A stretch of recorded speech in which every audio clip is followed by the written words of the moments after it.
কয়েক হাজার বছর ধরে ভারতবর্ষে অনেক ব্রহ্মজ্ঞ ঋষি মহাঋষি আবির্ভূত হয়েছেন। তাঁদের অত্যাশ্চর্য প্রজ্ঞা ভারতীয় দর্শনকে করে তুলেছে সমৃদ্ধ, অনবদ্য। সৃষ্টি হয়েছে বিবিধ দর্শন ও তাঁদের অজস্র শাখা প্রশাখা। একেশ্বরবাদ, দ্বৈতবাদ, অদ্বৈতবাদ, বস্তুবাদ, এমনকি নিরীশ্বরবাদও। জৈন আত্মক্লেশবাদ থেকে বাৎসায়নের কামসূত্র পর্যন্ত অজস্র মতবাদ, বহু তাত্ত্বিক বিতর্ক ভারতীয় মননকে করে তুলেছে মুক্ত ও গতিশীল। কিন্তু এত মহাপুরুষের পদধূলি রঞ্জিত ভারতবর্ষ কেন হাজার বছর ধরে বর্বর বিদেশি শাসনে পরাভূত থাকল? কেন এত ঋষি মহাঋষি সাধুসন্ত ব্রহ্মজ্ঞানী ত্রিকালজ্ঞ সর্বজ্ঞানী গুরু মহারাজদের জ্ঞান, দর্শন, সাধনা ও উপদেশ ভারতীয়দের রক্ষা করতে পারল না সীমাহীন বিদেশি অত্যাচারের হাত থেকে? পশুবৃত্তি সম্পন্ন বিদেশি আক্রমণকারীরা যখন ভারতীয় হিন্দুদের ধনসম্পত্তি ও তাদের নারীদের চোখের সামনে দিয়ে টেনে নিয়ে যেতে লাগল শত শত বছর ধরে, তখন কোনো ব্রহ্মজ্ঞান, কোনো দিব্যজ্ঞান কোনো কাজে আসলো না কেন? কেন সূক্ষ্মাতিসূক্ষ্ম তাত্ত্বিক দার্শনিক বিচার সহস্র বছরের দাসত্ব মোচন করতে পারল না? একথা কি এখনো ভেবে দেখার সময় হয়নি? ব্রহ্মজ্ঞ ঋষি মহাঋষিদের প্রতি পূর্ণ শ্রদ্ধা নিয়েই বলছি, এইসব প্রশ্নের একটাই উত্তর, তা হল এই গুরু মহারাজাদের দিব্যজ্ঞান ছিল প্রখর, সুউচ্চ, কিন্তু তারা তাদের শিষ্য পরম্পরার মধ্যে একটি বিশেষ ধরনের জ্ঞানের সঞ্চার করতে ব্যর্থ হয়েছেন। তা হল কাণ্ডজ্ঞান, যা কিনা জগতের রূঢ় বাস্তবতাকে স্বীকার করে মানুষকে পৃথিবীতে মাথা উঁচু করে বাঁচবার মতো জ্ঞান ও শক্তি যোগায়। কবিগুরু রবীন্দ্রনাথ ঠাকুর কালান্তর গ্রন্থে স্বামী শ্রদ্ধানন্দ প্রবন্ধে লিখেছেন, সমস্ত ভারতবর্ষ জুড়ে আমরা অবুদ্ধিকে রাজা করে দিয়ে তার কাছে হাত জোড় করে আছি।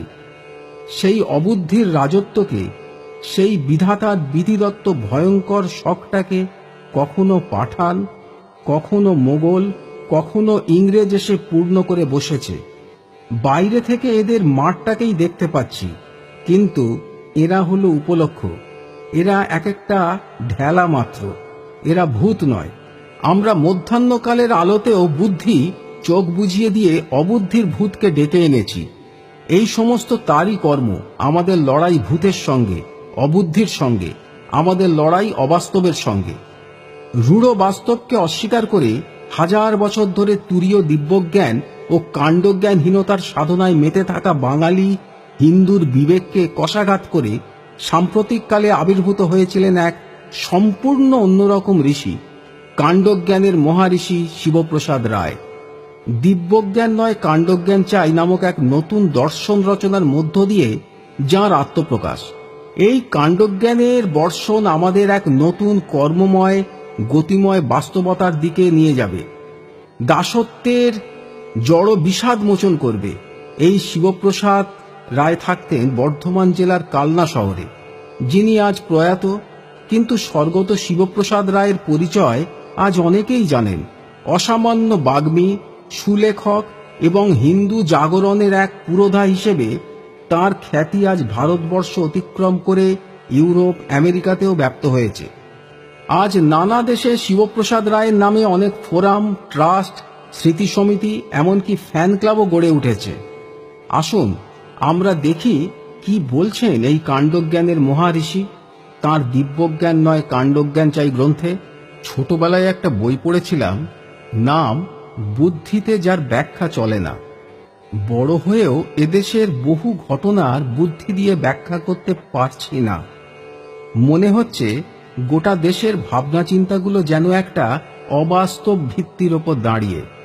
অবিলম্বে যদি আমরা বাস্তবের মাটিতে পা না রাখতে পারি, আমাদের জন্য অপেক্ষা করছে চরম সর্বনাশ।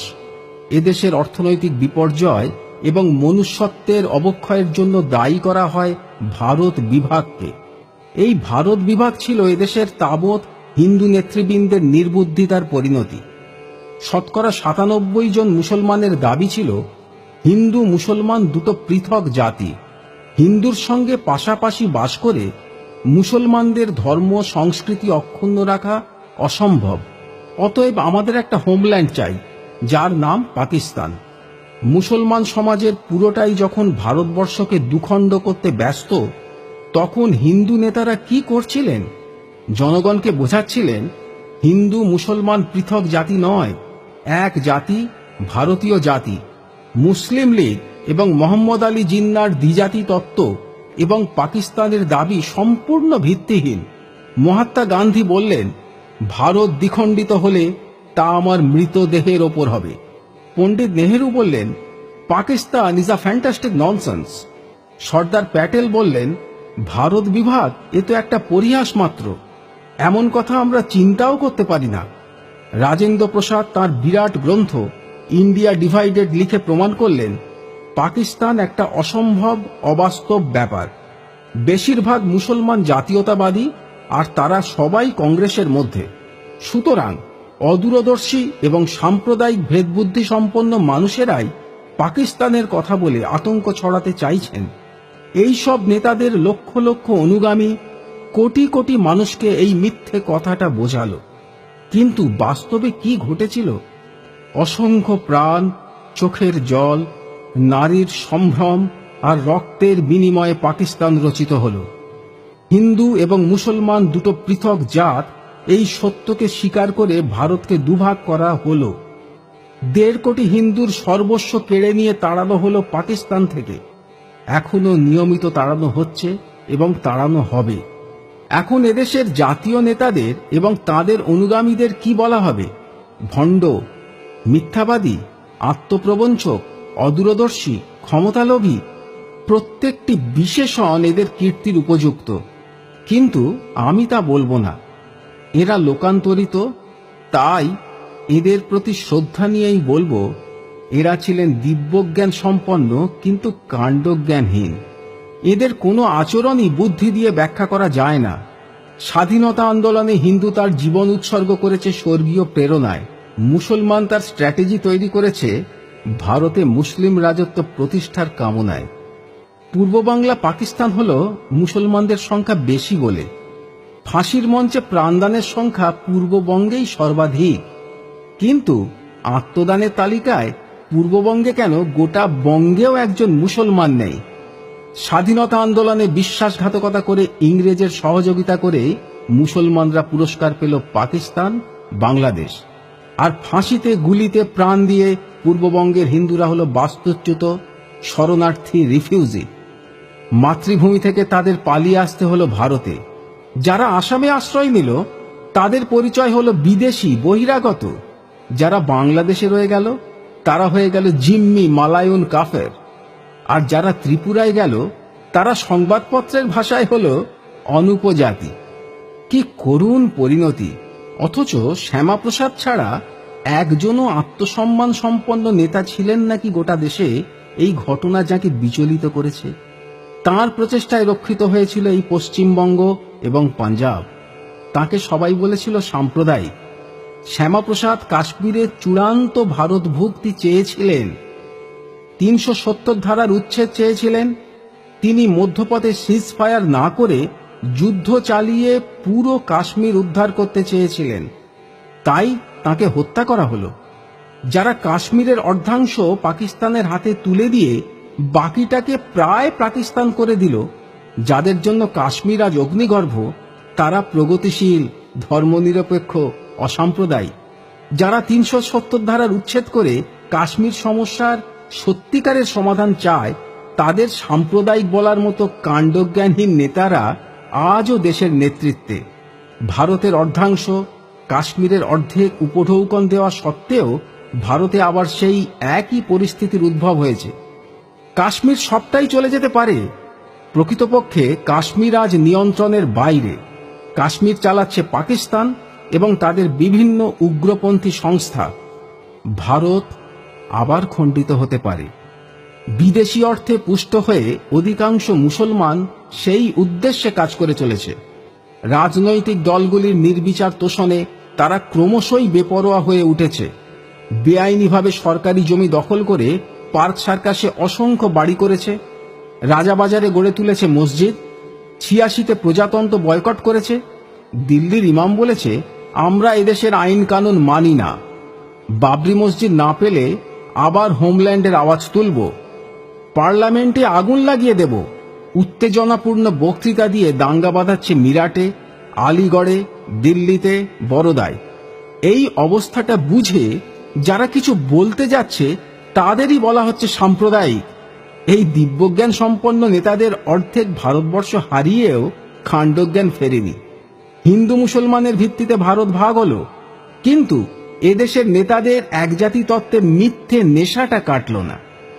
পাকিস্তান হিন্দু শূন্য, বাংলাদেশ প্রায় হিন্দু শূন্য, কিন্তু লোক বিনিময়ের মতো একটা বাস্তব সমাধান হাতের কাছে পেয়েও তা ব্যবহার করা হলো না। তাই যে মুসলমানরা হিন্দুর সঙ্গে থাকলে ধর্ম বিপন্ন হবে বলে পাকিস্তানের পক্ষে ভোট দিয়েছিল, তারা ভারতেই রয়ে গেল, তাদের কিছু হারাতে হলো না। ভারতের একজন মুসলমানেরও কিন্তু এজন্য কষ্ট হয় না, কোনো দিন একটা মৌখিক প্রতিবাদও করে না।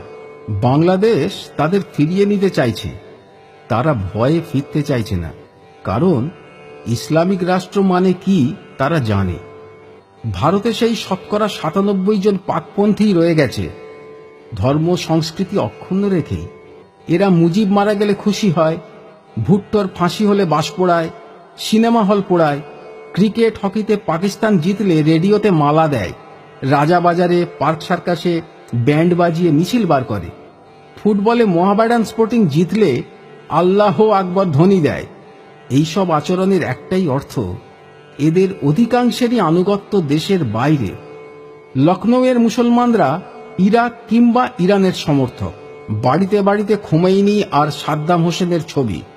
ওখানে প্রায়ই যে শিয়া সুন্নির প্রাণঘাতী সংঘর্ষ হয়, তা আসলে ইরাকপন্থী এবং ইরানপন্থী মুসলমানদের সংঘর্ষ। এখন যদি কোনো ব্যক্তি প্রশ্ন তোলেন, ভারতবর্ষে ভারতপন্থী মুসলমান কই, সঙ্গে সঙ্গে বহু মানুষ সেই ব্যক্তিকে বলেন সাম্প্রদায়িক। কেন বলেন? এরা দিব্যজ্ঞান সম্পন্ন এবং কাণ্ডজ্ঞানহীন বলে। এদেশের অধিকাংশ রাজনৈতিক দল ৩টি মৌলিক বিষয়ে ঐক্যমত পোষণ করে: গণতন্ত্র, সমাজতন্ত্র এবং ধর্ম নিরপেক্ষতা।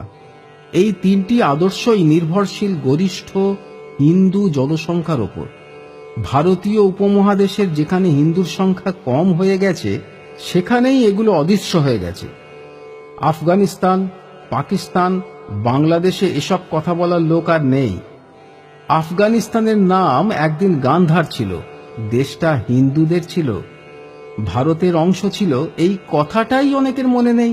কাশ্মীরে ১ টাকা কেজি চাল খাইয়ে, ২ টাকা কেজি চিনি খাইয়ে এবং MA, ডাক্তারি, ইঞ্জিনিয়ারিং পর্যন্ত বিনা পয়সায় পড়িয়েও সেখানে মার্ক্সবাদী সমাজতন্ত্র, গান্ধীবাদী সমাজতন্ত্র সবই অচল। সেখানে ভারতের রাষ্ট্রপতি চেষ্টা করলেও ১ ইঞ্চি জমি কিনতে পারবেন না। ১৯৪৬ সালের দাঙ্গায় পশ্চিম পাঞ্জাবের ১০২০ হিন্দু মুসলমানদের হাত থেকে প্রাণ বাঁচানোর তাগিদে পালিয়ে এসেছিল কাশ্মীরে। তাদের সংখ্যা এখন ৭৫,০০০। তাদের আজ পর্যন্ত নাগরিকত্ব দেওয়া হয়নি, তারা কাশ্মীরে অবাঞ্ছিত। শেখ আবদুল্লাহর আমলে কাশ্মীরে একটা বিল এলো, যাতে পাকিস্তানে চলে যাওয়া মুসলমানদের সম্পত্তি ফিরিয়ে দেওয়া হবে। অথচ পূর্ববঙ্গে হিন্দুর সম্পত্তি মানে শত্রুর সম্পত্তি। প্রয়াতা ইন্দিরা গান্ধী সারা দেশে এসমা প্রয়োগ করেছিলেন, কিন্তু কাশ্মীরে পারেননি। এ ব্যাপারে সব রাজনৈতিক নেতারাও নির্বাক। দেশদ্রোহিতার অপরাধে যাকে ১১ বছর জেলে রাখতে হয়েছিল এবং যার হাতে শ্যামাপ্রসাদের খুনের রক্ত লেগে আছে, সেই শেখ আবদুল্লাহকে মুখ্যমন্ত্রী করতে হয়। আবদুল্লাহ মারা গেলে ফারুককে, শুধু সেখানে হিন্দু সংখ্যালঘু বলে। গত কয়েক বছরে কাশ্মীরে ৩০০ হিন্দু মন্দির ধ্বংস করা হয়েছে, ৩ লক্ষ হিন্দুকে বিতাড়িত করা হয়েছে, সত্যার্থ প্রকাশ গ্রন্থ নিষিদ্ধ হয়েছে।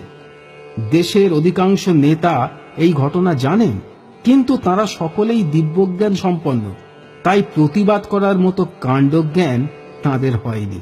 রাষ্ট্রসংঘ একটি সমীক্ষায় হিসেব কষে দেখিয়েছে, মুসলমানদের অনিয়ন্ত্রিত জন্মহার এবং বিপুল অনুপ্রবেশ কয়েক দশকের মধ্যেই ভারতে হিন্দুদের সংখ্যা লঘু করে দেবে। ব্যাপকভাবে হিন্দুদের গণধর্মান্তর করার জন্য আরব রাষ্ট্রগুলো থেকে কোটি কোটি টাকা আসছে, একথা ভারত সরকারের স্বরাষ্ট্র দপ্তরে। হাজার হাজার বছরের মীনাক্ষীপুরমে মাত্র 850 হিন্দু মুসলমান হবার সঙ্গে সঙ্গেই সেটা হয়ে গেল রহমতনগর। ভারতে হিন্দু সংখ্যালঘু হয়ে গেলে ভারত আর ভারত থাকবে? এই ছোট্ট কাণ্ডজ্ঞানের কথাটা দেশের দিব্যজ্ঞান সম্পন্ন ধর্মীয় গুরু, রাজনৈতিক নেতা, সাধু সন্ত, বুদ্ধিজীবী কারো মাথায় ঢুকছে না। বরং তারা এ বিষয়ে আরো গোলমাল পাকিয়ে দিচ্ছে নানাভাবে। রামকৃষ্ণ মিশনের একটি সম্মেলন হয়েছিল বেলুড়ে 1981 সালে। 3 দিন ধরে আলোচনা হলো কি করে সব ধর্মের মধ্যে সমন্বয় করা যায়। এই দায়িত্বটা যেন শুধু হিন্দুদেরই। শিলংয়ে খ্রিস্টানদের হাতে মিশনের সন্ন্যাসী মার খেলেন, সে কথা আলোচনা হলো না। চেরাপুঞ্জির রামকৃষ্ণ মিশনে জলের পাইপ কেটে দিল, কতভাবে অত্যাচার করল সে কথা কেউ বললেন না। অন্য ধর্মের হাতে মার খাওয়া আর সর্বধর্ম সমন্বয়ের চেষ্টা করা, এটা এদেশের অনেক ধর্মীয় প্রতিষ্ঠানের একমাত্র কাজ। বর্ধমান বিশ্ববিদ্যালয়ের প্রাক্তন উপাচার্য বর্ধমান শহর থেকে টেরেসাকে 1 লক্ষ টাকা তুলে দিলেন। শুধু উপাচার্য নন, মন্ত্রীরা এবং বহু বিশিষ্ট হিন্দু লক্ষ লক্ষ টাকা মহিলাকে সংগ্রহ করে দিলেন। মা করুণাময়ী জগজ্জননী বলে কি নাচানাচিই না হচ্ছে। এই টাকা দিয়ে ইনি এদেশের হাজার হাজার হিন্দুকে খ্রিস্টান তৈরি করবেন। এই কাজে সাফল্য দেখানোর জন্যই খ্রিস্টান রাষ্ট্রগুলো তাকে নোবেল পুরস্কার দিল। উত্তর পূর্বাঞ্চলে আজ যাবতীয় সমস্যার উৎস এই ধর্মান্তরিত খ্রিস্টানরা। ত্রিপুরায় কয়েক হাজার হিন্দুকে হত্যা করল ওরাই, এখনো করে চলেছে। নিহত হিন্দুদের জন্য জগজ্জননীর চোখ থেকে এক ফোঁটাও জল পড়েনি। কলেজ স্ট্রিটের এক ছোট্ট ব্যবসায়ী বিবাহের জন্য একটি অনাথিনী মেয়ে চেয়েছিল জননীর কাছে। জবাব এলো, খ্রিস্টান ধর্ম গ্রহণ করলে তবেই মেয়ে পাওয়া যেতে পারে।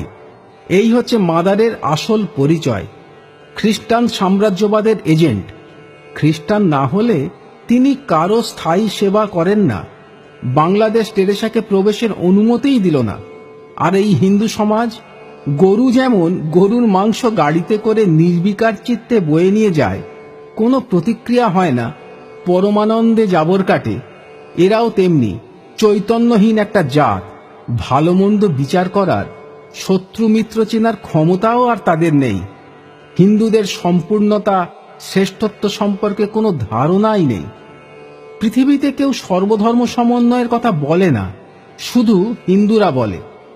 কিন্তু একথা বলতে গেলেও যে আগে হিন্দু ভূমির দরকার, হিন্দু জনসংখ্যার দরকার, এই কাণ্ডজ্ঞানটুকুও এদের নেই। বাস্তবতা বর্জিত দিব্যভাব, তুরীয় ভাব দাঁড়িয়ে গেছে ভণ্ডামি, মিথ্যাচারে আর আত্মপ্রবঞ্চনায়। এই দীর্ঘস্থায়ী ভাবের ঘরে লুকোচুরি গোটা হিন্দু জাতটাকে মেরুদণ্ডহীন, আত্মরক্ষায় অসমর্থ করে দিয়েছে। তাই অতীতে, বর্তমানে শুধু দেখি হিন্দু মার খায়, কাঁদে, পালায়, ধর্মান্তরিত হয়। একটা জাতের যদি আত্মরক্ষার শক্তিই না থাকে, তার উচ্চ দর্শন, সহস্র মহাপুরুষ থেকেই বা কি লাভ? এই রকম দুর্বল জাতকে কেউ শ্রদ্ধা করে না, করুণা করে। এখন হিন্দুদের কেউ করুণাও করে না, শিকার বলে মনে করে। সব শিকারীর লক্ষ্য এখন হিন্দু সমাজ। সেবা আর প্রলোভনের টোপ হাতে নিয়ে হাজার হাজার শিকারী হিন্দুদের শিকার করতে আসছে। খ্রিস্টান রাষ্ট্র, মুসলিম রাষ্ট্রগুলি থেকে টাকা, কর্মী ভারতে আসে কোন সাহসে? কারণ তারা জেনে গেছে এখানে কোনো ঝুঁকি নেই।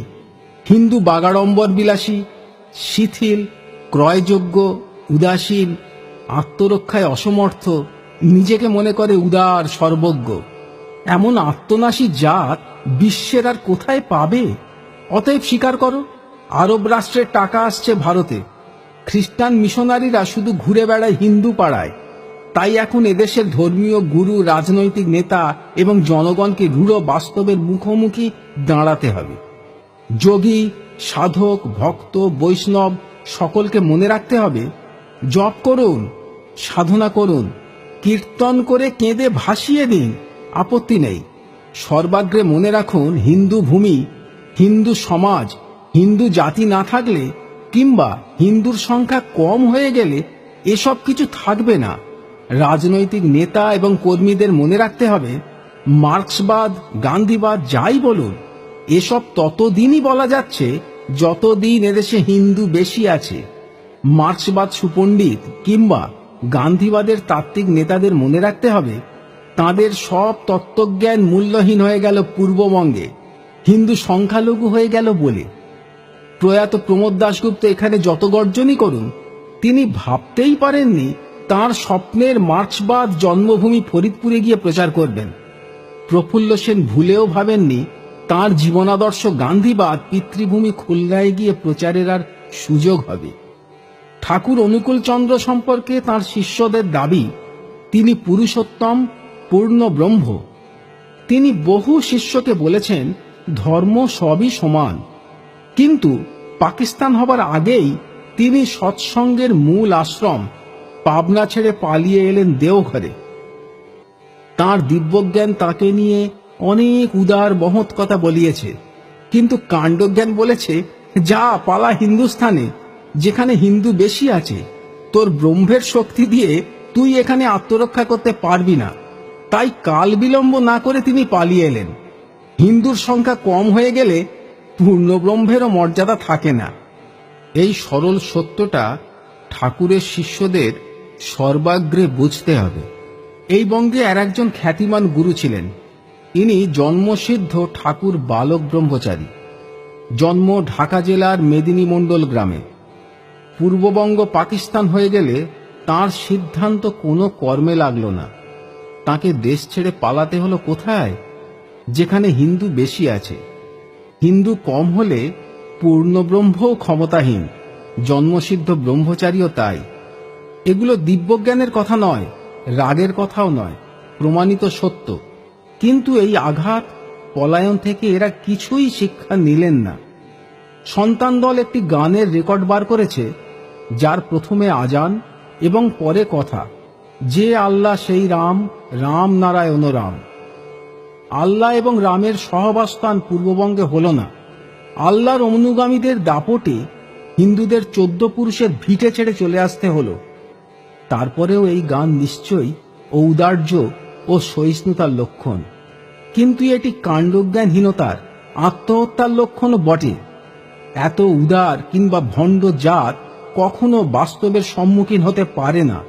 তাই যখনই হিন্দু সমাজের ওপর আঘাত এসেছে, এই সব দিব্যজ্ঞান সম্পন্ন মার্ক্সবাদী, পূর্ণব্রহ্ম ঠাকুর, জন্মসিদ্ধ ব্রহ্মচারীরা দিশেহারা হয়ে গেছেন, পালিয়ে প্রাণ বাঁচিয়েছেন।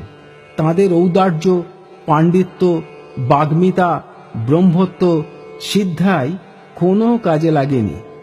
ভারতে এসে এদের প্রথম কাজ ছিল ধর্মের একটা ভিত্তি তৈরি করা, হিন্দু সমাজের সকল সম্প্রদায়কে একটা কমন প্ল্যাটফর্মে আনা, হিন্দু জাতিকে ঐক্যবদ্ধ করা। প্রাণের আধার যেমন শরীর, তেমনি হিন্দু ধর্মের আধার হচ্ছে হিন্দু জাতি, হিন্দু সমাজ। সংগঠিত হিন্দু সমাজ না থাকলে 33 কোটি দেবদেবী, হাজার হাজার ধর্মগুরু, পণ্ডিত, রাজনৈতিক নেতা কেউই নিজের মর্যাদা রক্ষা করতে পারেন না। পালাতে হয়, মরতে হয়, ধর্মান্তরিত হতে হয়। এই খণ্ডিত বঙ্গে এখন মুসলমানদের সংখ্যা শতকরা 25। এই সংখ্যা 51-তে পৌঁছলেই গান্ধীবাদ, মার্ক্সবাদ, ভজন, কীর্তন, মালা, টিকি, মহোৎসব, ভোগারতি সব শেষ হয়ে যাবে। সব ধর্ম সমান, খেটে খাওয়া মানুষের কোনো জাত নেই। হিন্দু মুসলিম ঐক্য চাই। এই দেশ ধর্মনিরপেক্ষ, এখানে শুধু হিন্দু কথা বলছেন কেন? এসব বলার জন্য তখন কেউ থাকবে না। পূর্ববঙ্গে এই দিব্যজ্ঞানযুক্ত কথা আর কেউ বলে না, বলতে পারে না। রমনার বিখ্যাত কালীবাড়িটা যখন কামান থেকে চূর্ণ করে ট্যাং দিয়ে সমান করা হলো, তখন কেউ একটা কথা বলেনি। এগুলো ফলিত সত্য। 1982 সালের ডিসেম্বর মাসে হাজার হাজার হিন্দু মন্দির ধ্বংস করা হলো, সবাই কিন্তু নির্বাক। এই বাস্তব সত্যের ওপর দাঁড়িয়ে আজ সকলকে ধর্মের কথা, রাজনীতির কথা, ব্যক্তি জীবনের নিরাপত্তার কথাও ভাবতে হবে। হিন্দু সংগঠিত, শক্তিশালী এবং সংখ্যাগুরু না থাকলে শুধু তার ধর্মই লাঞ্ছিত হয় না, তার জীবন সম্পত্তিও নিরাপদ থাকে না। এ শুধু পূর্ববঙ্গ কিংবা পাকিস্তানের ইতিহাস নয়, 1000 বছরের ইতিহাস। গত 1000 বছর ধরে হিন্দু দেবদেবী যেভাবে লাঞ্ছিত, অপবিত্র হয়েছে, তাতে দেবতাদের মর্যাদা বাড়েনি। বহু মানুষের মনে প্রশ্ন জাগতে পারে, আমাদের দেবদেবীদের মহিমা শুধু পুঁথিপত্রে, কথাবার্তায়। কথাটা মিথ্যে নয়। এদেশে 100 বছর আগে জনসংখ্যা ছিল 30 কোটি, দেবতার সংখ্যা 33 কোটি। অর্থাৎ একটা দেবতা একজন মানুষের কল্যাণ করলেও আমরা 3 কোটি দেবতাকে বিদেশে কল্যাণের জন্য রপ্তানি করতে পারতাম। তাহলে এদেশে এত রোগ, শোক, দারিদ্র, অশিক্ষা, ভণ্ডামি, দুর্নীতি, স্বার্থপরতা কেন? এদেশে মঠ মন্দিরের সংখ্যা 34 লক্ষ, সাধু, সন্ন্যাসী, মহন্ত, পণ্ডিত, পূজারীর সংখ্যা 58 লক্ষ। এদের দায়িত্ব হিন্দু সমাজকে অভয় দেওয়া, সাহস যোগানো। অথচ আশ্চর্যের ব্যাপার, এরাই ভীত, সন্ত্রস্ত, সংকুচিত মাত্র কয়েক হাজার দেশি বিদেশি মৌলভী আর পাদ্রীদের সামনে। কেন? কোথাও নিশ্চয় ফাঁকি আছে। আসলে জাত হিসেবে আমরা অত্যন্ত স্বার্থপর। ফাঁকিটা সেখানেই। সাধু, সন্ন্যাসী, ব্যবসায়ী, রাজনীতিবিদ, পণ্ডিত, পুরোহিত যাই হন না কেন, বেশিরভাগ হিন্দুর জীবন আত্মকেন্দ্রিক। ব্যক্তি এবং পরিবারকে কেন্দ্র করেই তার সব চিন্তা ও কর্ম সীমাবদ্ধ। জীবনী শক্তির সবটুকু এতেই ব্যয়িত। মানুষের ওপর তার বিশ্বাস নেই। সোজাসুজি ঈশ্বর, গুরু, জ্যোতিষীর ওপর নির্ভরশীল। হিন্দুর জীবনচর্যায় রাষ্ট্র নেই, সমাজ নেই, দেশ নেই। এটাই বৃহৎ ফাঁকি। এই ফাঁকি সমগ্র হিন্দু সমাজকে স্ববিরোধী, আত্মবিশ্বাস শূন্য করে দিয়েছে। হিন্দু সমাজকে ঐক্যবদ্ধ করার কাজকে তারা সংকীর্ণ কাজ মনে করে। অথচ তাদের জীবন কাটে ইউনিয়ন রাজনীতিতে, গ্রুপিং করে, ছোট ছোট প্রতিষ্ঠান, ক্লাব, জাতপাত, দলাদলি, ভেদবুদ্ধি, ঈর্ষা আর পরচর্চার পূর্ণ উত্তেজনায়। পাড়ায় বন্ধু নেই, প্রতিবেশীদের সঙ্গে মামলা চলছে, নিজের বাবাকে খেতে দেয় না, সাঁই বাবার ভজনা করছে, গর্ভধারিণী মা ভিক্ষে করছে, আর ছেলে তারাপীঠ ঠনঠনিয়া কাঁপিয়ে দিচ্ছে মা মা চিৎকার করে। এরাই রাজনীতিতে হিন্দু মুসলিম ঐক্যের আওয়াজ তুলছে, দুনিয়ার শ্রমিককে এক করার কথা বলছে। হীন, প্রবৃত্তিপরায়ণ, স্বার্থপর হিন্দু ভগবানকে পর্যন্ত নির্বোধ ভাবতে শুরু করেছে। তাই সকলকে বঞ্চিত করে জপে, কীর্তনে, পুজোয় ঈশ্বরকে সন্তুষ্ট করতে চাইছে। স্ববিরোধী মানুষের দিব্যজ্ঞান থাকে, কাণ্ডজ্ঞান থাকে না। ভণ্ডামি করে তাদের বেঁচে থাকতে হয়। স্ববিরোধী জাতের পায়ের তলায় মাটি থাকে না। আমাদের ধর্ম, রাজনীতি সবকিছু একটা অবাস্তব ভিত্তির ওপর দাঁড়িয়ে। তাই হিন্দুদের ইতিহাসের বেশিরভাগ অংশটাই দাঁড়িয়ে মার খাওয়ার ইতিহাস। গৌরাঙ্গদেব বলে গেলেন, 16 নাম 32 অক্ষর এ যুগের মহামন্ত্র। আমরা পাগলের মতো নাম গানে মেতে গেলাম। তিনি বললেন, সংঘ শক্তি কলৌ যুগে, কলিযুগে সংঘবদ্ধ শক্তি ছাড়া বাঁচা যাবে না। সে কথাটা ভুলেই গেলাম। আমাদের একটা দেবতা নেই যার হাতে অস্ত্র নেই, অথচ যে কোনো হিন্দু বাড়িতে দেখা যাবে এক দঙ্গল ঠাকুর দেবতা আছেন, একগাছা লাঠি নেই। বিবেকানন্দ প্রতিষ্ঠিত রামকৃষ্ণ মিশনের সন্ন্যাসীদের কাছে দরিদ্ররা সারা বছর উপেক্ষিত। শুধু বন্যায়, দুর্যোগে দরিদ্ররা নারায়ণ হয়, ভালো কথা। কিন্তু বিবেকানন্দ যে বলে গেলেন সমাজকে সংগঠিত করা দরকার। আগামী 50 বছর তোদের আরাধ্য দেবী হোক ভারত জননী, অর্থাৎ রাষ্ট্র সাধনা। সে কথা সযত্নে বাদ দিলাম। মূল গাছটায় জল না দিয়ে আমরা শুধু ডালপালার সেবা যত্ন করে চলেছি। ফলে গাছটা শুকিয়ে যাচ্ছে, আমাদের অস্তিত্বই বিপন্ন হয়ে যাচ্ছে। জাত বাঁচলে, রাষ্ট্র বাঁচলে আমরা সবাই বাঁচব। সকল চিন্তাশীল মানুষের ভাবনা চিন্তাগুলো এই পটভূমিতে দাঁড়িয়ে করতে হবে। ভারতবর্ষে তাই এখন সবচেয়ে প্রয়োজনীয়, ইতিহাসসম্মত, বুদ্ধিগ্রাহ্য, কাণ্ডজ্ঞানযুক্ত কাজ হচ্ছে হিন্দুদের ঐক্যবদ্ধ করা।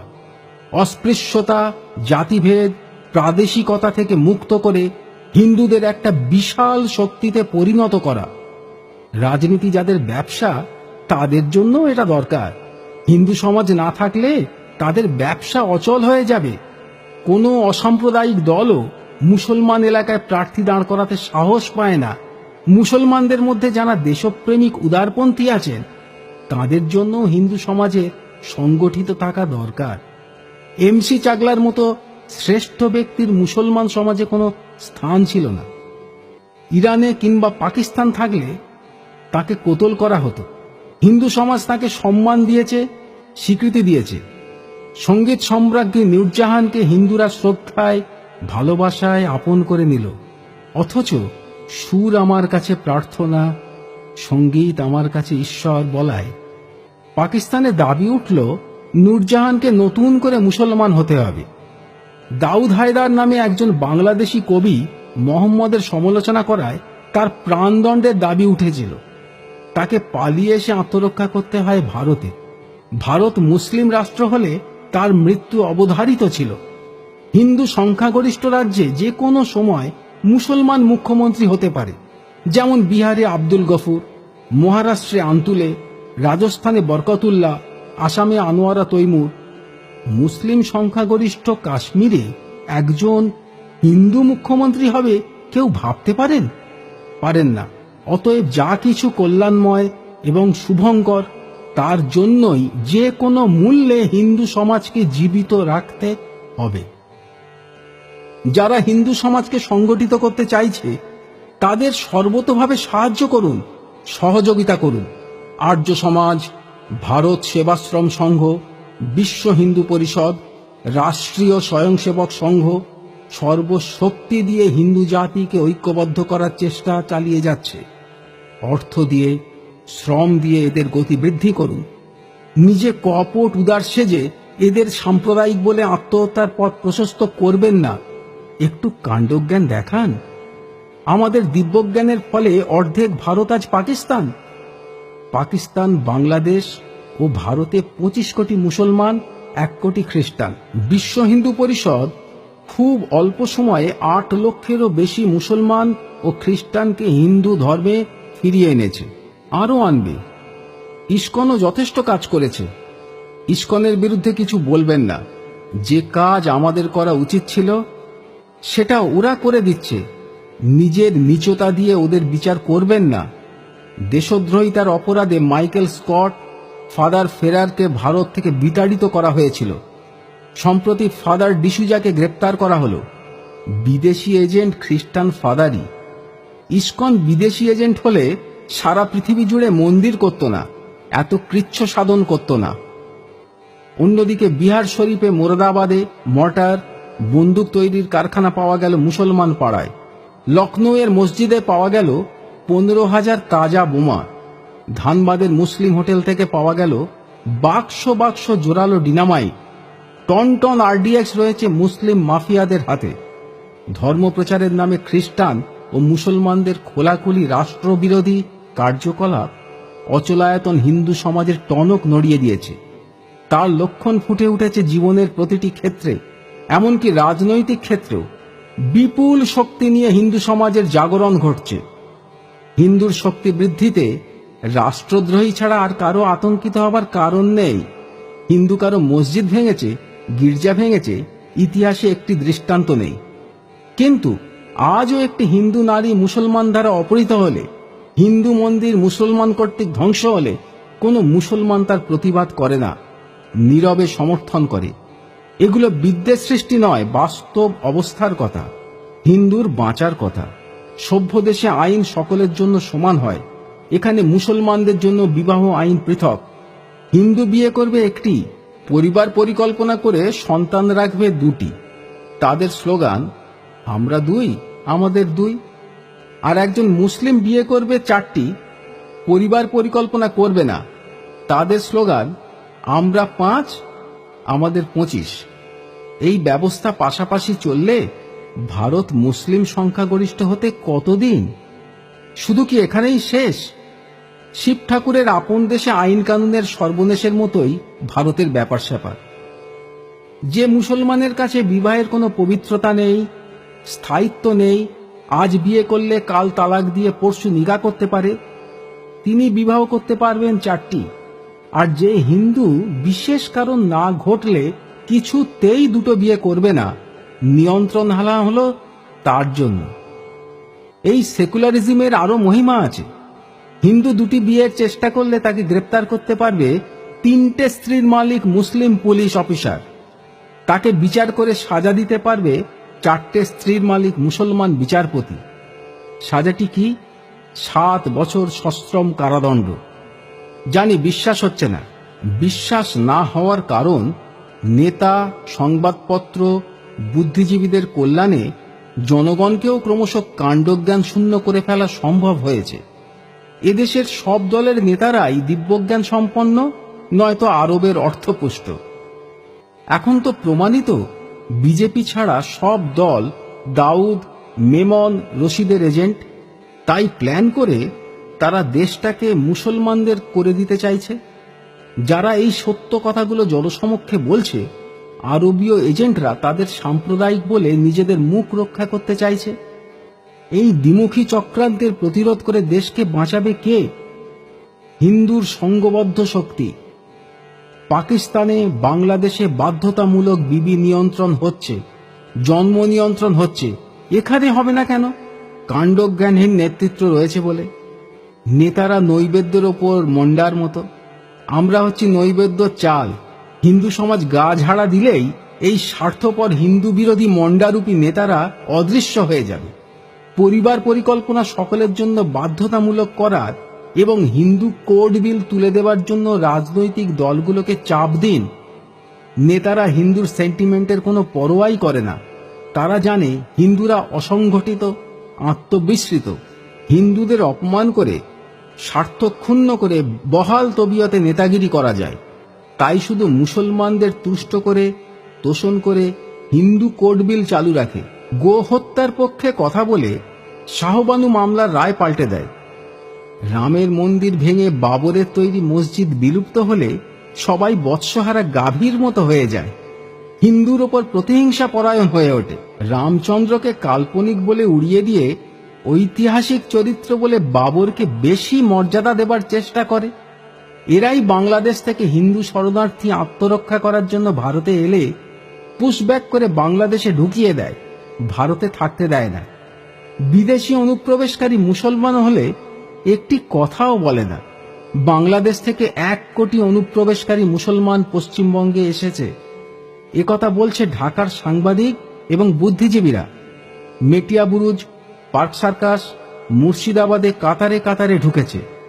শুধু কলকাতায় 4 লক্ষ বিদেশি মুসলমানদের হিসেব আছে সরকারের খাতায়। ধর্মতলায় ব্যাগ বিক্রেতাদের কিংবা হাওড়ার সাবয়ের আশেপাশে তাকালেই এদের দেখা যায়। প্রত্যেকটি রাজনৈতিক দল এদের প্রশ্রয়দাতা। সিপিএম রেশন কার্ড করে দিচ্ছে তো কংগ্রেস ভোটার লিস্টে নাম তুলে দিচ্ছে। শুধু লক্ষ্য সামনের নির্বাচন। কলকাতার হকার উচ্ছেদ করতে গিয়ে জ্যোতি বসু সব হিন্দু হকারদের তুলে দিলেন। বাংলাদেশ থেকে আসা বিহারি মুসলমানদের তুলতে পারলেন না। তাদের পেছনে এসে দাঁড়ালেন মিয়া কলিমুদ্দিন। তখন ডেপুটি স্পিকার, এখন খাদ্যমন্ত্রী, মুসলিম কনফারেন্সের সভাপতি। প্রত্যেকটি মিটিংয়ে বলেন, আমি আগে মুসলমান, পরে ভারতীয়। এই কথার প্রতিবাদ করতে পারে কোনো দলে এমন একজন নেতা নেই। সুতরাং আজ গভীরভাবে ভাবতে হবে কাদের হাতে আমাদের সমাজের ভবিষ্যৎ তুলে দিয়েছি। ভাবতে, বুঝতে এবং সঠিক সিদ্ধান্ত নিতে দেরি হলে অনুশোচনা ছাড়া আর কিছু করার থাকবে না। ধর্মগুরু, রাজনৈতিক নেতাদের মতো সাহিত্য, সাংবাদিকতার জগৎটাও আজ নিয়ন্ত্রণ করছে দিব্যজ্ঞানী ও স্বার্থান্বেষী বুদ্ধিজীবীরা। দেশের ধর্ম, সংস্কৃতি, হিন্দুত্বকে আঘাত করা এদের লক্ষ্য। হিন্দু সমাজের সর্বনাশ করে এরা মানবতাবাদী সাজতে চায়। দেশের ছদ্ম বুদ্ধিজীবীরা যুক্তিহীন, অর্থহীন প্রবন্ধ লেখে সংবাদপত্রে হিন্দু রাষ্ট্রের বিরুদ্ধে, হিন্দু সংগঠনের বিরুদ্ধে। আহাম্মকের মতো লেখে হিন্দু রাষ্ট্রের কথা বললে শিখেরা, বৌদ্ধরা পৃথক রাষ্ট্র চাইবে, মুসলমানেরা আলাদা রাষ্ট্র চাইবে। এই হতভাগ্যেরা ভারতের সংবিধানটা একবার খুলে দেখে না। যাতে লেখা আছে শিখ, বৌদ্ধ, জৈন এরা হিন্দু সমাজের অন্তর্গত, এরা স্মৃতিভ্রংশ অথবা শয়তান। নইলে এদের মনে পড়ত 23% মুসলমান ভারতের 30% জমি নিয়ে পাকিস্তান তৈরি করেছে, তারপরেও 1.5 কোটি হিন্দুকে তাড়িয়ে দিয়েছে, কিন্তু জমি দেয়নি। এদেশের কিম্ভূত কিমাকার রাজনৈতিক নেতারা এবং অপদার্থ বুদ্ধিজীবীরা বড়ই বিচিত্র। এরা হাজার হাজার মাইল দূরে থাকা 10 লক্ষ প্যালেস্টাইনি মুসলমান উদ্বাস্তুদের জমি দেবার জন্য সহানুভূতি দেখাতে পারেন, সরকার আর্থিক সাহায্য দিতে পারে, নির্জোট সম্মেলনের নেতারূপে তাদের জন্য বিশ্ব জনমত তৈরি করতে পারে, পারে না শুধু অন্যায়ভাবে দেওয়া 1.5 কোটি হিন্দুর জন্য ন্যায়ত আইনত প্রাপ্য জমি চাইতে। বঙ্গসেনা, বিএলও বাংলাদেশের 8টি জেলা নিয়ে স্বাধীন বঙ্গভূমির দাবি করছে, তার জন্য প্রাণের ঝুঁকি নিয়ে আন্দোলন করছে। জনমত এই দাবির পেছনে সংহত হলেও বাংলাদেশের প্রত্যেকটি হিন্দু এই আন্দোলনে আশার আলো দেখলেও ভারতের সংবাদপত্র নির্বাক, নেতারা, পণ্ডিতেরা বলতে পারছেন না এ দাবি ন্যায্য, আইনসঙ্গত এবং মানবিক দাবি। অনেক আগে এই দাবি উচ্চারিত হওয়া উচিত ছিল। রাজনৈতিক নেতা এবং বুদ্ধিজীবীরা এসব ভাবতে পারে না। রুগ্ন, পরাজিত, বিকৃত দৃষ্টিভঙ্গি নিয়ে তাঁরা ভাবেন এসব বললে ভারতের মুসলমানেরা আবার যদি রাষ্ট্র চায়। এরা ভুলে যান যে মুসলমানরা দেশ ভাগ করে নিজেদের রাষ্ট্র বুঝে নিয়েছে, যতটা জমি পাওয়া উচিত তার চেয়ে বেশি জমি নিয়েছে। অতএব মুসলমানেরা আবার রাষ্ট্র চাইলে তাদের সীমান্ত পার করে দিতে হবে। এটাই হচ্ছে যুক্তি এবং ইতিহাসের শিক্ষা। কাণ্ডজ্ঞানহীন পণ্ডিত বুদ্ধিজীবীরা এ শিক্ষা নেয় না। তারা গোটা দেশকে বিভ্রান্ত করে, সর্বনাশকে আড়াল করতে চায়, হিন্দু বিরোধিতায় উৎসাহ প্রদান করে, কোরআন না পড়ে, ইসলামকে না জেনে অকারণে তার প্রশংসা করে। কোরআনে ঠিক কি আছে তা নিয়ে কোনো বিদগ্ধ লেখক কোনো দিন আলোচনা করেন না। কেন করেন না? এরা সকলেই দিব্যজ্ঞান সম্পন্ন এবং কাণ্ডজ্ঞানহীন বলে। আনন্দবাজার আজকাল অকারণে গরু খাওয়ার পক্ষে ওকালতি করে, বিপক্ষে চিঠি লিখলে ছাপে না। গল্পে, উপন্যাসে, প্রবন্ধে হিন্দুদের ছোট করে দেখানো লেখক বুদ্ধিজীবীদের ফ্যাশন। প্রগতিশীল হবার তীব্র ইচ্ছা এদের বুদ্ধিকে বিকৃত করে দিয়েছে। এরা জানে ইসলামে গরু কাটার কোনো বাধ্যতা নেই, কোরআনের জন্মভূমিতে গরুই নেই, অথচ এটা গোপালের দেশ। গরুর প্রতি মানুষের প্রচণ্ড শ্রদ্ধা। গরু কাটলে 85% জন মানুষের প্রাণে লাগে। মহাত্মা গান্ধী বলেছিলেন, স্বাধীনতা প্রাপ্তির চেয়ে গো হত্যা বন্ধের প্রশ্নকে আমি বেশি জরুরি মনে করি। নেতাজি ঐক্যের জন্য আজাদ হিন্দ ফৌজে গরু খাওয়া নিষিদ্ধ করেছিলেন। আজাদ হিন্দ ফৌজের ডাক্তার কর্নেল চ্যাটার্জি তাঁর লেখা বইয়ে একথার উল্লেখ করেছেন। সংবিধানে গো হত্যা বন্ধের নির্দেশ আছে। সুপ্রিম কোর্টের ফুল বেঞ্চ গো হত্যা নিষেধের পক্ষে রায় দিয়েছে। কলকাতা হাইকোর্ট গো হত্যা বন্ধের রায় দিয়েছে। বিনোবা ভাবে গো হত্যা বন্ধ করার জন্য অনশন করে নিজের প্রাণটাই দিয়ে দিলেন। তবু গো হত্যা বন্ধ হল না। পবিত্র সংবিধান, মহামান্য সুপ্রিম কোর্ট, হাইকোর্ট, অধিকাংশ মানুষের শ্রদ্ধা কেন্দ্র সব কিছুকেই অপমানিত করে পার পাওয়া যায়, কারণ হিন্দু সমাজ অসংগঠিত। মুসলমানরা সংগঠিত, তাই তাদের অন্যায় ইচ্ছাকেও সমর্থন করতে হয়। সহস্র যুক্তি থাকলেও এদেশের কোনো লেখক শুয়োর খাবার জন্য কলম ধরতে পারে না। যাত্রায়, নাটকে, সিনেমায় সর্বত্র হিন্দু শ্রদ্ধা কেন্দ্রগুলোকে লাঞ্ছিত করা হয়। হিন্দু মুসলমানের মিলন দেখাতে হিন্দুর মেয়েকে মুসলমানে নিয়ে যাবেই। সিনেমায় নায়ক নায়িকা বিপদে পড়লে শুধু আশ্রয় পায় মসজিদে কিংবা গির্জায়। হিন্দু ব্রাহ্মণ পণ্ডিত সন্ন্যাসীদের দেখানো হচ্ছে খল চরিত্র রূপে। তাদের কমণ্ডুলে মদ, ঝুলিতে গাঁজা, তারা চোরাচালানদার বদমাইশ। আর ফাদার এবং মৌলভীরা স্নেহ ক্ষমার প্রতিমূর্তি। শুধু তাই নয়, অধিকাংশ সিনেমায় মুসলমান এবং খ্রিস্টান চরিত্রের মুখে ডায়ালগ থাকে তাদের ধর্মের সপক্ষে। বিভিন্ন ঘটনার মধ্য দিয়ে দেখানো হয় আল্লাহর মহিমা, যিশুর মাহাত্ম্য। যে কোনো মুসলিম চরিত্র নাটকের প্রয়োজনে মারা গেলে ভেসে আসবে করুণ আজানের সুর, পর্দায় ফুটে উঠবে মক্কার কাবা, লক্ষ লক্ষ মুসলমান সেখানে নামাজ পড়ছে। আরও আশ্চর্যের ব্যাপার, জার্মান নাট্যকার ব্রেক্টের নাটক বঙ্গানুবাদ করতে গিয়ে তার মধ্যে ক্লাউনের মতো আমদানি করা হচ্ছে ব্রহ্মা বিষ্ণু শিবকে। তাদের মুখে বসানো হচ্ছে শালীনতা বর্জিত ভাষা।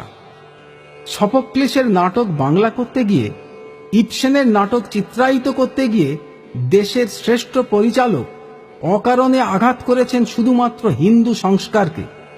গীতিকার শিল্পীরা কৃষ্ণকে নিয়ে, গৌরাঙ্গদেবকে নিয়ে কুরুচিপূর্ণ গান রচনা করছে, গাইছে, রেকর্ড বেরুচ্ছে।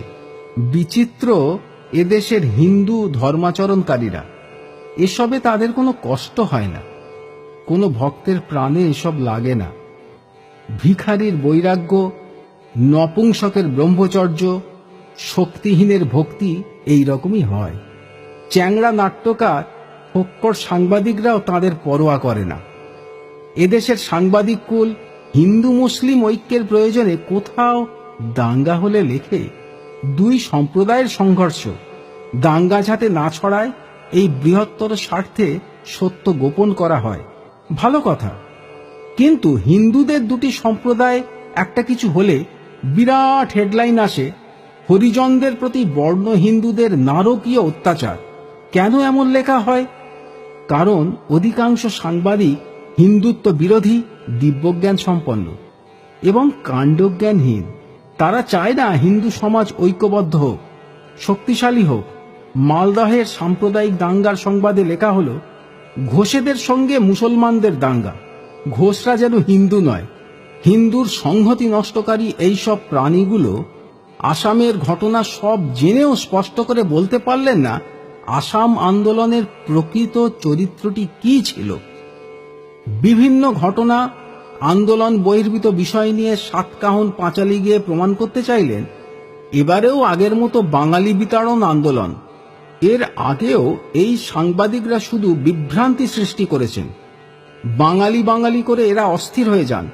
কিন্তু আসাম থেকে কোনোদিন বাঙালি মুসলমান বিতাড়িত হয়নি কেন? বাঙালি মানে কি শুধু হিন্দু বাঙালি? পূর্ব বাংলার তো সবাই বাঙালি। দফায় দফায় যারা বিতাড়িত হয় তারা শুধু হিন্দু কেন? এই সোজা কথার জবাব এদের কাছে নেই। বাঙালিদের জন্য যাদের বেশি দরদ, যারা বাঙালির স্বার্থ রক্ষায় বাঙালিস্তান গড়তে চায়, সেই আমরা বাঙালিও এ প্রশ্নে নীরব। বাংলাদেশের নির্যাতিত হিন্দুদের জন্য এরা কোনোদিন একটা কথা বলে না। এবারও এরা সব সময় চেয়েছেন আসামের আন্দোলনকে লঘু করে দেখাতে। এত দীর্ঘস্থায়ী ও শক্তিশালী আন্দোলন ভারতের ইতিহাসে কখনো হয়নি। সারা দেশের উর্দু পত্রিকাগুলোর আর্তনাদ শুনলেই বোঝা যাবে এই আন্দোলনের লক্ষ্য। আন্দোলনের মূল লক্ষ্য বাংলাদেশ থেকে আগত অনুপ্রবেশকারী মুসলমানদের বিতাড়ন। হিন্দুদের বিতাড়ন নয়। হিন্দু পৃথিবীর যেখান থেকেই আসুক, এখানে সে বিদেশি নয়, অনুপ্রবেশকারী নয়, এমনকি শরণার্থীও নয়। এ দেশ তাদের মাতৃভূমি। অসমিয়া হিন্দুরা একথা বুঝেছে, কিন্তু তাদের আরো সক্রিয় হতে হবে। আসামে ৪৯ লক্ষ বাংলাদেশি মুসলমানের অনুপ্রবেশ ঘটেছে। এই অনুপ্রবেশ বন্ধ করতেই হবে। না পারলে আসামের রাজনৈতিক ভারসাম্য নষ্ট হয়ে যাবে। আসাম হবে আরেকটা পাঞ্জাব কিংবা কাশ্মীর। আসামের তরুণেরা এ ব্যাপারে সচেতন, সতর্ক হচ্ছে, উপযুক্ত ব্যবস্থা নিচ্ছে, এটাই আশার কথা। কিন্তু হিতেশ্বর সাইকিয়া, প্রফুল্ল মোহান্তি সরকার সবটাই উল্টে দিচ্ছে।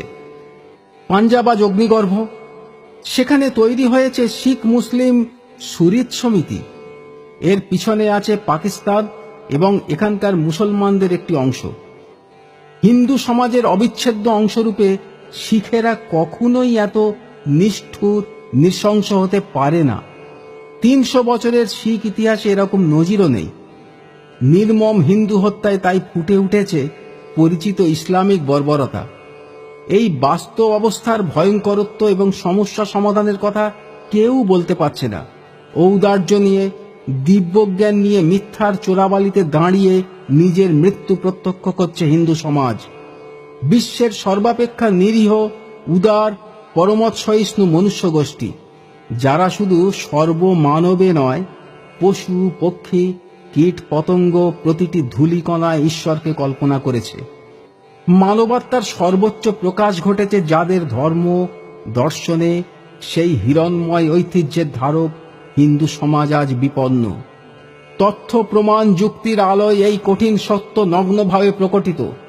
যত দূর সম্ভব ঐক্যবদ্ধ সংগঠিত করে হিন্দুত্বকে বাঁচানো আজকের হিন্দুদের একটা চ্যালেঞ্জ। যে যাই বলুক, ভারতবর্ষের জাতীয় জীবনের মূল ধারা মানে হিন্দু ধারা।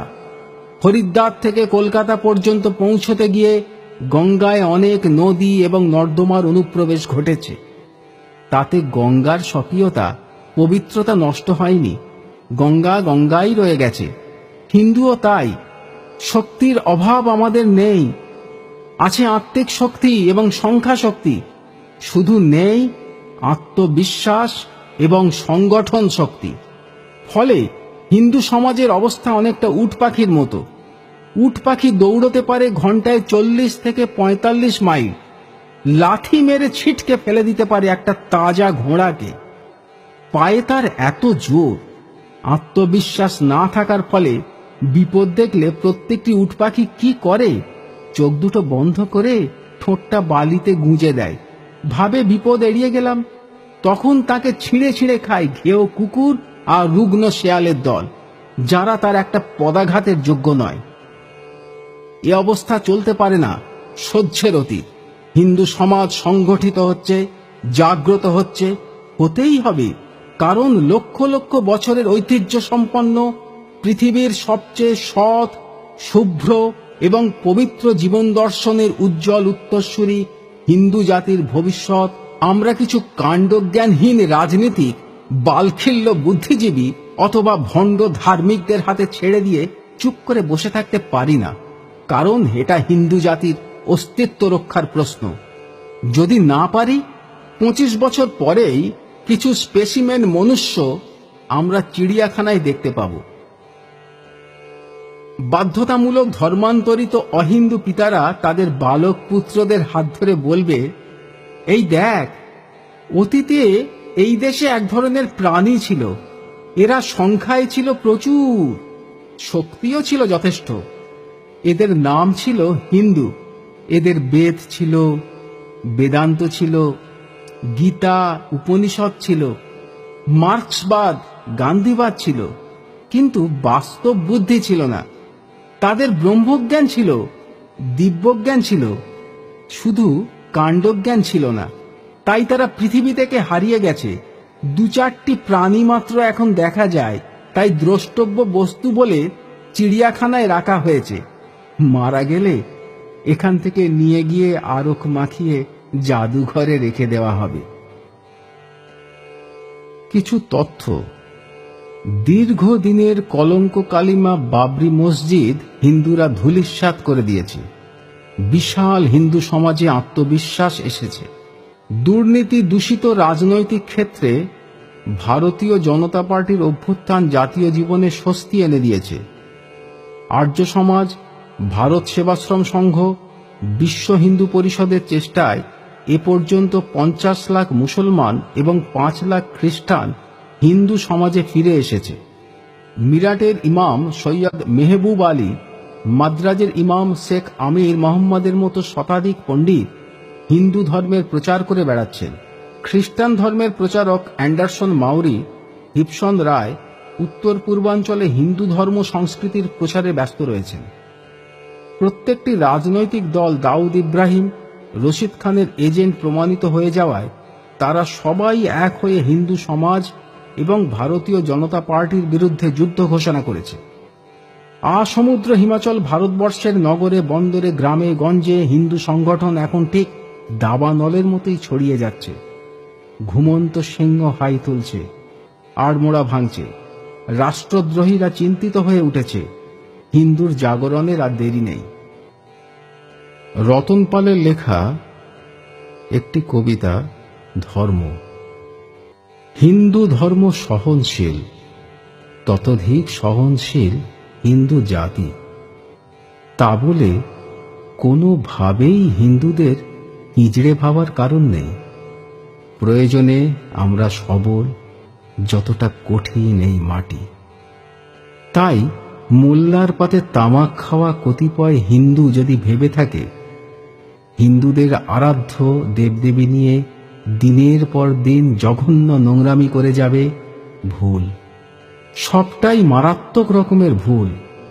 তা সে যত বড় কবিই হোক, অথবা সাহিত্যিক, অথবা চিত্রকর, অথবা নোংরা রাজনীতির নোংরা নেতা, রেহাই নেই, নিস্তার নেই। হিন্দুরা এখন পড়ে ফেলেছে কোরআন, হাদিস, বাইবেল। বুঝতে পেরে যাচ্ছে তার মর্মার্থ, চিনতে পেরে যাচ্ছে ধর্মের আবরণে মোড়া বিধর্মীদের কি ভয়ঙ্কর রূপ। সাবধান অধার্মিক, সাবধান, ধর্মযুদ্ধ আগত প্রায়। আমার আছে কৃষ্ণ সত্য ধর্ম, তোমার সেনানী মিথ্যে। সামনেই কুরুক্ষেত্র, জারদ শিল্পী, কবি, সাহিত্যিক, বুদ্ধিজীবী সাবধান, পালিয়ে বাঁচার পথ নেই যেন। ইতিহাস বলে ধর্মযুদ্ধে পরাজিত অধার্মিকের সব ক্ষেত্রে ধার্মিকেরাই বপন করে সত্য ধর্ম বৃক্ষ।